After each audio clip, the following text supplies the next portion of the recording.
अमीर के बच्चे हैं ना, वो ज़्यादा कंफर्ट जोन में है। उनको एक हर चीज़ पकी पकाई मिलती है। किसी भी कंट्री की इकानमी की बैकबोन जो है ना, वो मिडिल क्लास है। एक्चुअली ये कंफर्ट जोन है क्या, और हम उसमें क्यों रहते हैं? अक्सर लोग जो कंफर्ट जोन से निकल के दौड़ लगाना शुरू करते हैं, वो इस तरह की दौड़ में कहाँ पे वो फाइन प्रिंट है कि आपने ब्रेक लगानी है। बड़े बुजुर्ग कहते हैं ना कि पानी एक जगह खड़ा रहे वो भी बदबू दे जाता है। हर चीज़ जो है ना आपकी अखलाकिया से शुरू होती है। अनफॉर्चुनेटली जो हमारे इलेक्टेबल्स हैं वो जब इधर आते हैं, वो अपनी दावतों से नहीं उनको टाइम मिलता 6-7 महीने। नस की मुझे अच्छी ये बात लगी कि ये एक सस्टेनेबल मॉडल को तरजीह दे रहे हैं। हर साल 400 बच्चे में से एक तनवीर पैदा हो जाए तो हम मुल्क को बहुत ज़्यादा बदल सकते। कोई भी इंसान आगे आने के लिए कोशिश करता है ना, उसका कोई ना कोई उसका वीक पॉइंट निकाल के ना उसको नीचे ही गिराना। सर, इसराइली प्रोडक्ट का जब नारा लगता है और ये जो दुकानें बंद कर दी जाती हैं और चीजें बेच रहे हैं, इसमें आपका मौक़िफ़? बाइकाट करना, फिर उनके जहाज़ों का भी करो, उनकी गाड़ियों का भी बाइकाट करो, उनकी मेडिसिन का भी करो।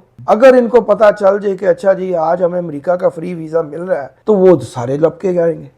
हम अपनी नस्लें या अपने बच्चों को परवरिश ही नहीं कर पा रहे हैं, तो उनको अखलाकियात क्या सिखाएंगे?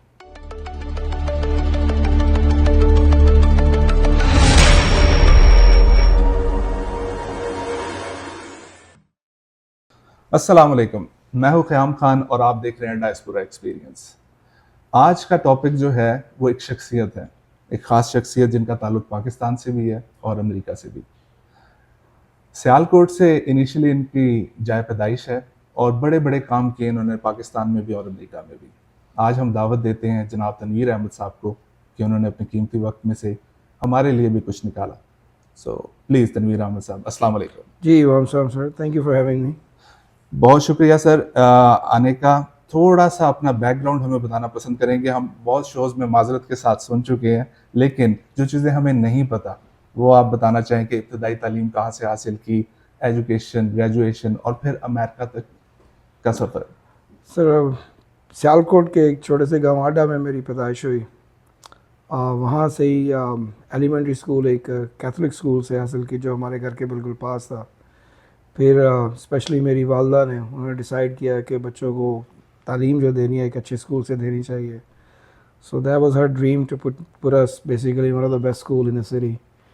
तो शहर से तकरीबन हमारा जो गांव था तकरीबन 10 किलोमीटर था। तो पहले तो हम तकरीबन 1 किलोमीटर वॉक करते थे बस पे बैठने के लिए। फिर बस पे बैठ के आगे जाना, आगे से फिर टांगे पे बैठ के आगे जाना होता था स्कूल पे। तो ये 3 स्टेप्स होते थे हमारे स्कूल जाने के लिए। तो आप ये सोच सकते हैं कि सुबह कितनी जल्दी उठ के हमें वो 7:30 बजे स्कूल लगता है, तो तकरीबन 5 बजे हमारी जर्नी शुरू हो जाती थी कि किस तरीके से हमने स्कूल जाना है। मैट्रिक वहीं से किया, फिर कॉलेज गए, मरे कॉलेज सियालकोट, और फिर 88 में अमेरिका आ गए। अच्छा सर, हमारा इकोसिस्टम है गरीब, अमीर और मिडिल क्लास। ज़्यादातर जिस एज ग्रुप से मैं निकला हूँ या यूनिवर्सिटी, पंजाब यूनिवर्सिटी से, हम कहते थे या तो गरीब का बच्चा पढ़ता है या अमीर का सिस्टम बनया होता है। जो मिडिल क्लास है ना वो पिसता है। तो उसके लिए क्या विजन होना चाहिए? देखिए, विजन जो है ना, अगर देखा जाए ना, तो जो अमीर के बच्चे हैं ना, वो ज़्यादा कंफर्ट जोन में हैं। उनको एक हर चीज़ पकी पकाई मिलती है। मिडिल क्लास जो है वो ना इधर के हैं ना उधर के हैं, वो उधर ही रहते हैं। ना वो कोशिश करते हैं आगे बढ़ने की, ना वो नीचे आते हैं। उन्होंने ना एक अपना ही एक दुनिया बना ली होती है। इसलिए कहते हैं कि जी किसी भी कंट्री की इकानमी की बैकबोन जो है ना, वो मिडिल क्लास है। वो इसलिए मिडिल क्लास है कि वो उनमें ना तो आगे बढ़ने की ज़्यादा एक जदोजहद वो करते हैं, और ना ही अपने आप को नीचे फेंकते हैं। दुनिया में किसी को भी देख लें आप, जो भी आगे बढ़ा है ना, तो वो निचले तबके से ही आगे बढ़ा है। क्योंकि उसमें एक भूख होती है, एक ड्राइव होती है कि मैंने कुछ करना है ज़िंदगी में। ये मेरी एक छोटी सी ज़िंदगी है, जिन मुश्किलों से मैं गुज़रा हूँ मेरे बच्चे नहीं गुज़रे हैं। तो कंफर्ट जोन जो है ना, वो सबसे ज़्यादा डेंजरस है। क्योंकि जब आपने कंफर्ट जोन में आ गए हैं, मैं बार बार इसलिए कह रहा हूँ कि हम लोगों को ये सोचने की बड़ी सख्त ज़रूरत है कि आखिर एक्चुअली ये कंफर्ट जोन है क्या, और हम उसमें क्यों रहते हैं। एक साइकोलॉजिकली इफ़ेक्ट आ जाता है, नहीं यार मेरी तो ज़िंदगी यही है, बस मैंने ऐसे ही करना है। तो उसकी मैं एक एग्जांपल देता हूँ कि जब इंसान एक कामयाब हो जाता है और एक नाकाम होता है, उसमें फ़र्क क्या आता है? उसमें फ़र्क बेसिकली यही आ जाता है कि जो कामयाब होता है, जो वो एक स्ट्रगल करता है, वो एक अच्छे वक्त पे अच्छा डिसीजन लेता है। जो एक नाकाम हो जाता है ना, वो डिसीजन सही नहीं ले पाता। हमारे अंदर ना अल्लाह ताला ने ना एक ज़मीर, जिसको हम कहते हैं ज़मीर की एक आवाज़ आती है। कोई भी हम डिसीजन लेके देख ले, कोई भी दुनिया में ऐसा इंसान नहीं होगा जिसको उसकी ज़मीर की आवाज़ नहीं आती है, लेकिन हम उसको पहचानने से कासिर रहते हैं। जो इंसान वो पहचानना शुरू कर देता है, वो एक अल्लाह ताला का एक इशारा होता है हमको कि ये हमें फ़ैसला करना चाहिए या नहीं करना चाहिए। अगर हम वो अपनी ज़मीर की आवाज़ सुन लेते हैं, एक अच्छा फ़ैसला करते हैं, हम कामयाब हो जाते हैं। वो अच्छा फ़ैसला नहीं कर पाते हैं तो हम नाकाम हो जाते हैं। लेकिन उसके बरक्स जो कंफर्ट ज़ोन में, जिसको मैं बार बार कह रहा हूँ, वो ये होता है कि हम कहते हैं नहीं यार, ये तो बड़ा स्मार्ट और इंटेलिजेंट है इसलिए आगे बढ़ गया, दूसरा तो उसकी तो किस्मत ख़राब है, रब ने उसकी किस्मत ही ख़राब लिखी हुई है। तो ये एक मुनाफ़क़त क्यों आती है? दोनों के पास एक ही मौके हैं, दोनों को एक जैसे ही जो ना अल्लाह ने कभी ये तो नहीं कहा कि मैं किसी से प्यार नहीं करता। अल्लाह को अगर सबसे ज़्यादा प्यार है तो वो तो इंसान को ही है। तो इंसान को इसीलिए अल्लाह ताला ने अशरफुल मखलूक़ात बनाया। अच्छा सर, हम जैसे जो है नौजवान इस तरह के कोट सुन लेते हैं टीवी के ऊपर कि हज़रत वासिफ़ अलैहि से बयान करते हैं कि एक बादशाह ने एक बंदे को कहा कि तुम दौड़ो और जितना इस पूरे दिन में दौड़ लोगे उतनी ज़मीन तुम्हारी। तो वो बंदा ऐसा दौड़ा कि शाम होने से पहले उसकी मौत वाक़ई हो गई। तो अक्सर लोग जो कंफर्ट जोन से निकल के दौड़ लगाना शुरू करते हैं, वो इस तरह की दौड़ में कहाँ पे वो फाइन प्रिंट है कि आपने ब्रेक लगानी है? ये फाइन प्रिंट उसमें नहीं होता ना, आप ब्रेक लगाने का होता है। आपको अपना गोल सेट करना चाहिए, आपकी एक मेजरमेंट होनी चाहिए, आपकी एक दूरंदेशी होनी चाहिए कि भाई मेरे पास इतना टाइम फ्रेम है, मुझे ये करना है। इसीलिए जिस तरीके से मैंने पहले आपसे जिक्र किया ना कि अगर आपका एक फ्यूचर बैक 5 साल का प्लान है, तो अगर 5 सालों में आपने ये करना है, तो अगर एक दिन में मुझे ये पता चले कि जी मुझे ये इतनी दौड़ लगानी है, तो मुझे उसकी पूरी प्लानिंग करके चलना है। भाई 8 घंटे हैं या 10 घंटे का दिन है, तो मैंने सिर्फ दौड़ना नहीं है, मैं अपनी सेहत का भी ख्याल रखना है, ठीक है? उसको मैंने पूरा बैलेंस भी करना है, अपने आप को सांस भी देनी है। At the end of the day लालच बुरी बला है। जी। हम जो आज कर सकते हैं उसको लेके चलें, यही चीज़ हमें आगे बढ़ के और फ़ायदा देगी। इसको हम कल डबल करेंगे, परसों हम ट्रिपल करेंगे। बिज़नेस का तो असूल यही है ना कि मल्टीप्लाई करते हैं। लेकिन हम ये क्यों भूल जाते हैं कि जो आज है हम उसको भी ज़ाया कर रहे हैं, इस सोच में कि नहीं जी मैं इसको भी पकड़ लूँ, मैं उसको भी पकड़ लूँ। जो आपकी किस्मत में है आपको वो मिलना है, लेकिन अगर आपने उसको आगे बढ़ाना है तो सदका दें, अल्लाह ताला की राह में खर्च करें। वो बड़े बुजुर्ग कहते हैं ना कि पानी एक जगह खड़ा रहे वो भी बदबू दे जाता है। जी जी। तो अगर आपके पास अल्लाह ताला ने आपको कुछ दिया है तो उसमें हरकत में बरकत है, उसको अल्लाह ताला की राह में खर्चें, वो कभी आपको मायूस नहीं करेगा। लेकिन हम ये समझ नहीं पाते, मरते दम तक एक हवस रहती है, और जब ये चाहे वो हवस किसी चीज़ की भी है वो इंसान को बर्बाद कर देती है। और अनफॉर्चुनेटली हमारे मुल्क में ना ये एक हवस इस तरीके से फैल चुकी है, और इसका जो है ना वो ज़िम्मेदार तो हमारे जो मजहबी स्कॉलर्स हैं, मैं उन्हीं को देता हूँ। अब देखिए इस्लाम में क्या है। इस्लाम में अगर देखा जाए तो सबसे ज़्यादा जो तरजीह दी गई है वो अखलाकियात को दी गई है। पाकिस्तान अखलाकियात में बहुत पीछे है, और हम डिवाइड हो चुके हैं दो चीज़ों में, गुनाह और सवाब में। और हमें ये भी नहीं पता कि हम गुनाह को कैसे सवाब में कन्वर्ट करते रहते हैं और उसी दौड़ में लगे हुए हैं। अगर आप अखलाकियात को चुन लेंगे, आपको एक साफ फ़र्क खुद ही नज़र आना शुरू हो जाएगा, सवाब क्या है, गुनाह क्या है। लेकिन हम उस चीज़ पे जाते ही नहीं हैं, क्योंकि हमारे जो दिमाग में ना एक फ़िक्स चीज़ कर दी गई है, हम उसको ज़्यादा सोचते नहीं हैं। अगेन हम उसी कंफर्ट लेवल में आ गए हैं कि नहीं जी ये मौलवी ने बोला तो सही बोला होगा। अब ये नहीं पता कि मौलवी तो खुद पढ़ा लिखा नहीं है, उसने अपनी दुकान चलाने के लिए, अपनी रोज़ी रोटी कमाने के लिए आपको जो कुछ आप सुनना चाहते हैं वो बोलता रहता है। बिल्कुल। लेकिन सर इखलाकियात की जब हम बात करते हैं, वो तो लेवल 0 से लेवल हाई तक एक ही है, और सबसे बड़ा जो मसला हमारे सुनने में आता है कि जब पॉलिटिशियंस थोड़ा सा पॉलिटिक्स की तरफ आते हैं, कि जब एम्बेसडर्स या मिनिस्टर्स यूएस आते हैं हमारे पास, यहाँ पे वो instead of going to DC वो ज़्यादा फोकस करते हैं शॉपिंग पे इधर उधर। सो वो भी एक कंफर्ट जोन में रहते हैं, या क्या इंटरनेशनल पॉलिसी की कमी है, फोकस, इखलाकियात इसमें भी जाते नहीं, हैं? उनमें उनमें फोकस नहीं है। देखिए, हर चीज़ जो है ना आपकी अखलाकियात से शुरू होती है। अखलाकियात अगर आप में होगी तो आपको ये होगा कि मैं एक इलेक्टेड पर्सन हूँ, अपने मुल्क का एक नुमाइंदा हूँ। अगर मैं अमेरिका आया हूँ तो अपने मुल्क की एक नुमाइंदगी करनी है। तो अखलाकियात ही एक ऐसी चीज़ है जो आपको सिखाएगी पाकिस्तान कम्स फर्स्ट। पाकिस्तान है तो मैं हूँ, ठीक है। अगर पाकिस्तान को मैं लेके आगे चलूँगा तो सब कुछ चलेगा। लेकिन जब हम में वो अखलाकियात ही नहीं है तो फिर हमारा जो हमारी हवस है वो एक इंडिविजुअलिज्म पे आ जाती है, वो उसको लेके हम चलते हैं, इसीलिए हम आके शॉपिंग करते हैं। जबकि अगर देखा जाए कि अगर आप इस वक्त यूएस के एम्बेसडर्स हैं या यूएस के कौंसलर जनरल पाकिस्तान में जाते हैं, वो हर हफ्ते नहीं तो दूसरे हफ्ते किसी ना किसी दूसरी जगह पे जाके वो कोई ना कोई चीज़ देख रहे होते हैं, कल्चर को देख रहे होते हैं, हमें स्टडी कर रहे होते हैं। कोशिश उनकी होती है कि हम लोगों से घुल मिल के जाएँ, अपने मुल्क का एक इमेज, सॉफ्ट इमेज जो है ना वो कायम रखें।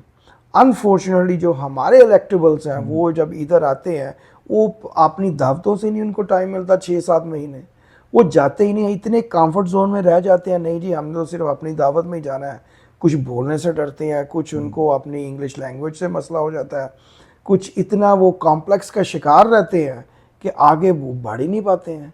तो इस चीज़ को अगर हमने देखना है तो हमारी ग्रूमिंग जो है ना वो ही नहीं प्रॉपर हो पाती है। बिल्कुल। अच्छा, आप पार्टनर कर रहे हैं नस्ट के साथ भी, उन्हें भी सपोर्ट कर रहे हैं आप। Why NUST only? मतलब आपने रिसर्च की होगी कि सबसे बेहतर इंस्टीट्यूट या देखिए, ये अगर पाकिस्तान में यूनिवर्सिटीज़ देखिए, नमल भी है, लम्स भी है, नस भी है। नस की मुझे अच्छी ये बात लगी कि ये एक सस्टेनेबल मॉडल को तरजीह दे रहे हैं। मेरी लम से भी बात हुई थी, वो सस्टेनेबल मॉडल को तरजीह नहीं दे पा रहे हैं। वो कहते हैं जी आप हमें डोनेशन दे दें तो हम जो है ना आपका जो कहेंगे ना उसके हिसाब से उसको खर्च कर देंगे। मेरा ये मानना है कि अगर आपने कोई काम करना है ना उसका एक सस्टेनेबल मॉडल होना चाहिए। मैं इस चीज़ को लेके आगे बढ़ा कि अगर हम ये नस को $9 मिलियन देता हूँ मैं, तो उसमें ये करेंगे कि हम एक आईटी टावर बनाएंगे, उसकी एक रेंटल इनकम आएगी, उसका एक एंडोमेंट फ़ंड बना देंगे। अब ज़रा ये सोचे कि उधर से वो इनकम आ रही है, हम बच्चों को स्कॉलरशिप देते जा रहे हैं। अगर मैं $9 मिलियन से स्कॉलरशिप के लिए दे देता हूँ, वो तो ख़त्म हो जाएगा एक दिन, ये टावर तो ख़त्म नहीं होगा ना। तो ये एक आपकी एक सोच है कि फ्यूचरिस्टिक, जो मैंने आपको पहले ही बताया, आपकी एक थिंकिंग है। अब लोग मुझे कई ये भी पूछते हैं कि जी आपने, ठीक है जी, इतने ज़्यादा पैसे दे रही हैं, क्या फ़ायदा होगा जी, पाकिस्तान में तो जो है ना वो बच्चे पढ़ के उनको नौकरियां नहीं मिलती हैं, ये वो वगैरह। मसला नौकरियों का नहीं होता, मसला ये होता है कि बच्चे की जो परवरिश होती है उसको जो एक एजुकेशन प्रॉपर उसको मिल जाती है ना कहीं तो उसने सेट होना है। अब मेरा जो मानना ये है कि मैं ये देख रहा हूँ कि एक बच्चा अपनी 22 साल की उम्र में एक ग्रेजुएट होकर बाहर निकलता है, तो ये आगे उसका 22 से 25 साल का एक प्रोसेस है। उसने जैसे ही बाहर निकलना है, अपने कैरियर पे फोकस करना है, शादी करेगा, बच्चे होंगे, उनकी परवरिश में लग जाएगा। जब बच्चे उसके बड़े हो जाएंगे, शायद उसको कुछ जहन में आना शुरू आ जाए कि मैं कहाँ से चला था, किस तरीके से किसी आदमी ने ना ये एक एंडोमेंट फ़ंड बनाया, मेरी उसमें से हेल्प हुई, मैं पढ़ लिख के आ गया हूँ। तो अगर मैं जो एस्टिमेट कर रहा हूँ कि 400 बच्चा हर साल ग्रेजुएट करेगा, तो हो सकता है कि 25 साल बाद ये जब साइकिल पूरा होता है उनकी एक अपनी लाइफ सेट करने का, बच्चों को बड़ा करने का, तो मेरी दुआ और उम्मीद ये है कि अगर हर साल 400 बच्चे में से एक तनवीर पैदा हो जाए तो हम मुल्क को बहुत ज़्यादा बदल सकते हैं। इस नीयत को लेके ये नस्का इसलिए किया कि एक सस्टेनेबल मॉडल है कि जो अल्लाह ना करे मेरी ज़िंदगी आज ख़त्म हो भी जाती है तो ये एक चलता रहेगा। ये नहीं होगा कि जी 6 साल बाद या 5 साल बाद वो पैसे ख़त्म हो गए हैं, अब लिहाजा इसको नए सिरे से शुरू किया जाए। ज़बरदस्त सेल्फ सस्टेनेबिलिटी और फी सबीलिल्लाह, माशाल्लाह बहुत अच्छा आपका व्यू पॉइंट है। इसके बरक्स अब हम देसी डायस्पोरा की बात करते हैं, कमाला हारिस को देखते हैं मेन लेवल पे बाइडन की जगह अब आ गई हैं। अ, पाकिस्तानी कोई अभी तक कोई थोड़ा सा दूर दूर नजर आते हैं, वो भी बहुत दूर। साजिद तारड़ साहब नजर आते थे पिछली बार ट्रम्प के साथ, लेकिन वो भी आजकल नहीं नजर आ रहे।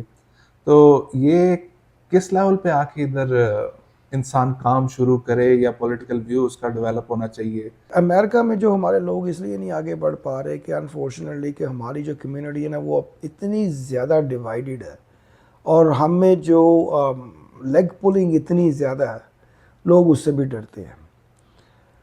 कोई भी इंसान आगे आने के लिए कोशिश करता है ना, तो उसका कोई ना कोई उसका वीक पॉइंट निकाल के ना उसको नीचे ही गिराना है। ये नहीं करना कि यार अगर एक इंसान हमारा आगे बढ़ रहा है हम उसके साथ उसके सपोर्ट करें। अब देखें, ज्यूश कम्युनिटी है, हिंदू कम्युनिटी है, सिख कम्युनिटी है, उनमें इतनी ज़्यादा यूनिटी है ना कि जब कोई इस तरह का कोई वक्त आता है कि उनका कोई एक आदमी आगे बढ़ने लगता है, वो सारे अपने डिफरेंसेस भूल जाते हैं, इख्तलाफात बिल्कुल एक साइड पे रख के ना इकट्ठे हो के ना उसकी हेल्प करते हैं ताकि वो बंदा कामयाब हो।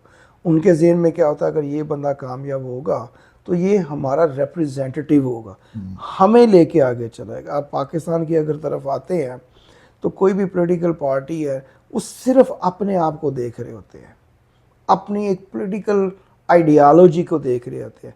वो ये नहीं देखते हैं कि Pakistan should come first. Pakistan है, पॉलिटिकल पार्टी है, पॉलिटिकल पार्टी है तो मैं हूँ, मैं अगर ये पॉलिटिकल पार्टी होगी तो मुझे ये इलेक्ट करेंगे ना। ये नहीं सोचते हैं, वो ये सोचते हैं बस जी मैं हूँ, मुझे आगे जाना है बाय हुक और क्रुक। तो जब आपकी मेंटालिटी ये होगी कि मुझे ही आगे जाना है, तो जो एक जिनका एक हक है, जो एक मेरिट पे आगे आना चाहते हैं, जो डिज़र्विंग है, आप उनका ही हक मार रहे होते हो। Unfortunately that is the case in Pakistan. So my request to everyone is कि जहन में ये रखें जी, सबसे पहले पाकिस्तान है, पाकिस्तान है तो हम हैं। अब हम एक दूसरे को इतना बुरा भला कहना शुरू कर देते हैं, लेकिन ये नहीं सोचते कि हम एक्चुअली दूसरे को बुरा भला नहीं कह रहे, हम पाकिस्तान को बुरा भला कह रहे हैं। डायस्पोरा इधर आता है, हम किसी के साथ मिलते हैं, हम पाकिस्तान को रिप्रेजेंट कर रहे हैं। तो ये सोच के हमने अगर आगे बैठेंगे ना तो ये सारे अमेरिकन हम सुनेंगे। अब मैं किसी के साथ मिलता हूँ, मैंने कभी ये नहीं कहा जी मैं पाकिस्तानी हूँ या मैं अमेरिकन हूँ। मेरी कोशिश यही शुरू से यही रही है कि देखे मैं पाकिस्तान में पैदा हुआ, बड़ा पला मैं अमेरिका में, पाकिस्तान ने मुझे एक आइडेंटिटी दी है, लेकिन जो मेरी कामयाबी सारी हुई है वो अमेरिका में हुई है। तो अगर मैं ये कहूँ कि दोनों जो ममालिक है वो मेरे अपने ममालिक हैं, तो इससे बड़ी खुशी और किसी को मैं क्या दे सकता हूँ सुनने वालों को, कि मैं दोनों मुल्कों को अपना कह रहा हूँ। सो दैट टेल्स एवरीबॉडी कि listen, these are my two home countries and these two countries are above and beyond me. फिर आप लेके आगे चलते हैं। तो अनफॉर्चुनेटली जो भी हमारे लीडर्स आगे आने की कोशिश करते हैं, काश वो इस चीज़ को समझें, काश वो दोनों मुल्कों को अपना समझें, दोनों मुल्कों को लेके आगे चलेंगे तो इसी में हमारी जो है ना एक आइडेंटिटी भी है, इसी में हमारी सक्सेस भी है। अच्छा सर, बहुत शुक्रिया। माशाल्लाह आप पाकिस्तानी पॉलिटिक्स को भी बहुत अच्छे तरीके से देखते हैं और बिजनेस कम्युनिटी को भी, और सेम लाइक अमेरिका, क्योंकि आप दोनों के रिप्रेजेंटेटिव भी हैं। और खुशी से पाकिस्तान और अमेरिका का रिलेशन, हमेशा बात होती है कि डेमोक्रेटिक जो पार्टी है ना वो ज़रा सपोर्टिव है पाकिस्तान की, या वो इमिग्रेंट के सपोर्टिव है एज़ कम्पेयर टू रिपब्लिकन। सो आप किस पार्टी को समझते हैं कि ज़्यादा पाकिस्तान के हक में होगी और अमेरिका के हक में कौन सी है, या दोनों एक ही पार्टी है? नहीं, देखिए ये एक जो है ना हमें जो बेसिक फंडामेंटल्स है ना उसको समझने की ज़रूरत है। अगर आप डेमोक्रेट पार्टी को देखें तो वो बड़ी जल्दी जो माइनर कम्युनिटीज़ हैं ना उनमें घुल मिल जाते हैं, रिपब्लिकन्स वो नहीं करते हैं। लेकिन इस चीज़ को हम पूरी तरीके से कैश नहीं कर पाते हैं कि अगर डेमोक्रेट्स हमारे साथ घुल मिल रहे हैं, हम अपना जो एक मुल्क पाकिस्तान है उसको भी तो रिप्रेजेंट करें उनके साथ, वो हम रिप्रेजेंट नहीं कर पाते हैं। हमारी कोशिश यही होती है जी थोड़े से पैसे दें, ये कांग्रेसमैन है या जो भी है, गवर्नर है या कोई सेनेट का है, उसके साथ तस्वीरें लगाएं, फेसबुक पे लगा के देख ले और फिर पूरा दिन बैठ के देखते रहे किसने क्या कमेंट किया और कितने लाइक्स आए हैं। I mean this is rubbish, this is wrong, ठीक है ना। तो ये हमारी सोच है डेमोक्रेट्स को लेके, क्योंकि रिपब्लिकन्स हमारे साथ घुलते मिलते नहीं हैं। मेरा मैसेज सबको यही है कि अगर डेमोक्रेट्स आपके साथ घुल मिल रहे हैं तो उनको अपनी डिमांड्स भी रखें। आप ये छोड़ दें ये फेसबुक ये वो वगैरह, आप बच्चे नहीं हैं, हम एक एडल्ट्स हैं। अगर हमने पाकिस्तान के लिए कुछ करना है, आप खर्चा भी कर रहे हैं, तो फिर अपनी एक रिप्रेजेंटेशन तो पूरी करें। रिपब्लिकन्स की तरफ वो ये कहते हैं जी हमने तो ये थोड़े थोड़े पैसों के साथ तो नहीं जाना, हम तो एक बिजनेसमैन है, तो बिजनेस के तरीके से हम जाना चाहिए। बट अनफॉर्चुनेटली हमारे लोग जो है ना वो अपनी जेब को भी देखना शुरू कर देते हैं। तो आपने आगे बढ़ना है, मुल्क को लेके आगे बढ़ना है, तो कुर्बानी तो देनी पड़ेगी, जो कि हम तैयार ही नहीं होते हैं। तो फ़र्क ये आ जाता है सिर्फ। ठीक, सो दोनों पार्टीज अच्छी हैं, लेकिन ना डेमोक्रेटिक में हम कैश करा पाते हैं और ना हम रिपब्लिक में एंटर हो पाते हैं। ना एंटर हो पाते हैं।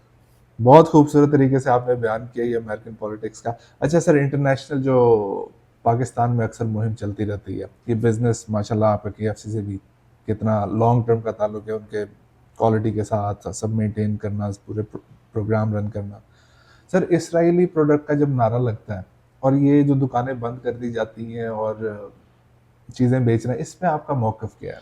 देखिए, मैं इस चीज़ को बहुत गलत समझता हूँ। पहली बात ये है कि देखिए कुरान में ज्यूज़ के बारे में कितना ज़्यादा लिखा गया, ज़्यादा लिखा है। ठीक है, अहले किताब हैं।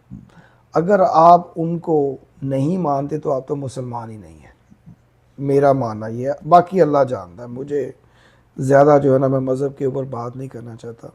लेकिन अगर हम कुरान को तर्जमे के साथ, तफसीर के साथ पढ़ें, तो हमारे जो कुरान में ज़्यादातर जो लिखा गया वो ज्यूज़ के बारे में लिखा गया। अब अगर हम उनकी कोई प्रोडक्ट है उसका बाइकआउट करते हैं, तो उसका नेमुल बदल तो करो आप। हम नेमुल बदल भी नहीं कर पाते हैं, लेकिन अपनी कम्युनिटी को, अपनी इकानमी को ख़राब कर देते हैं किसी के लिए।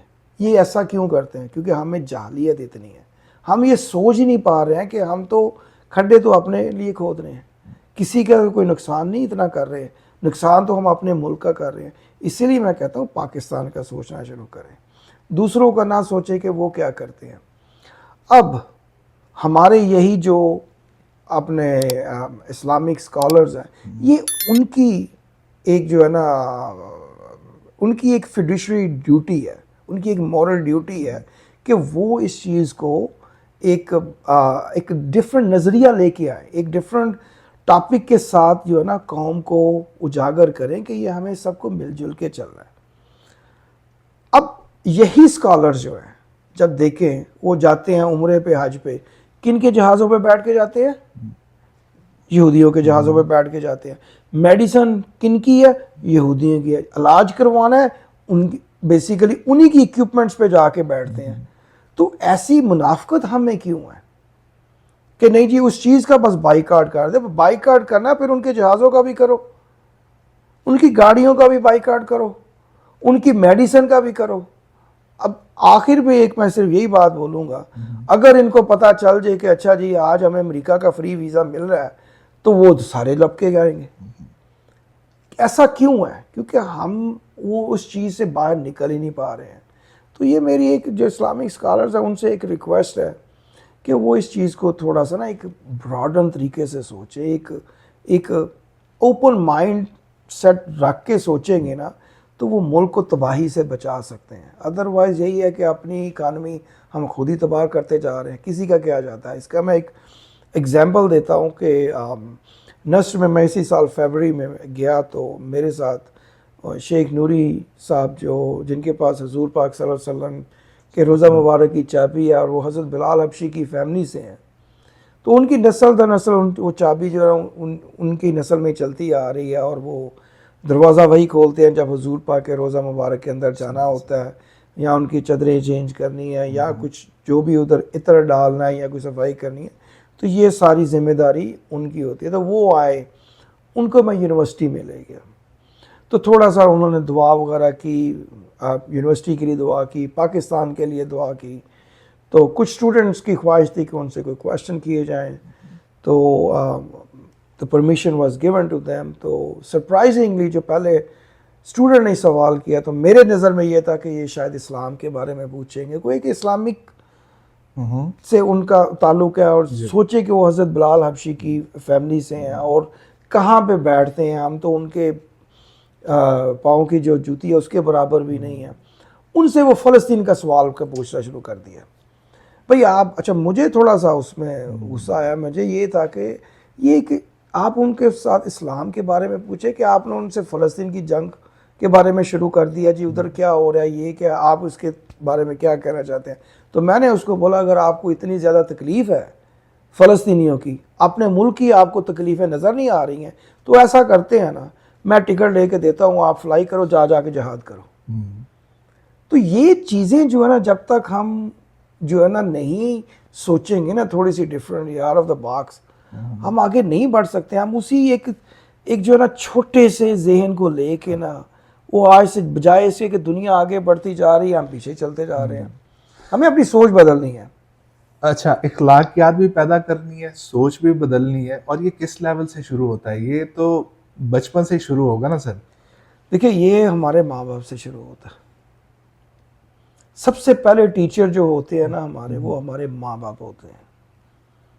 इसमें हमारे माँ बाप का सबसे बड़ा हाथ होता है, इसके बाद जो हमारे असातिज़ा हैं।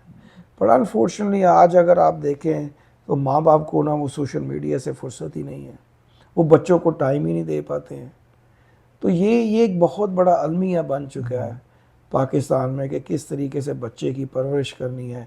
यहाँ जो कि थोड़े बहुत जो खाते पीते हैं, उन्होंने एक नैनी रखी हुई है, नैनी को क्या लगे, वो अपने सोशल मीडिया पर लगी हुई है। तो ये हम अपनी नस्लें या अपने बच्चों को परवरिश ही नहीं कर पा रहे हैं, तो उनको अखलाकियात क्या सिखाएंगे। तो इसी से कनेक्शन के साथ ये आखिरी सवाल, बहुत शुक्रिया आपने इतना टाइम दिया। पाकिस्तान अपने पाँव पे कैसे खड़ा हो सकता है सर?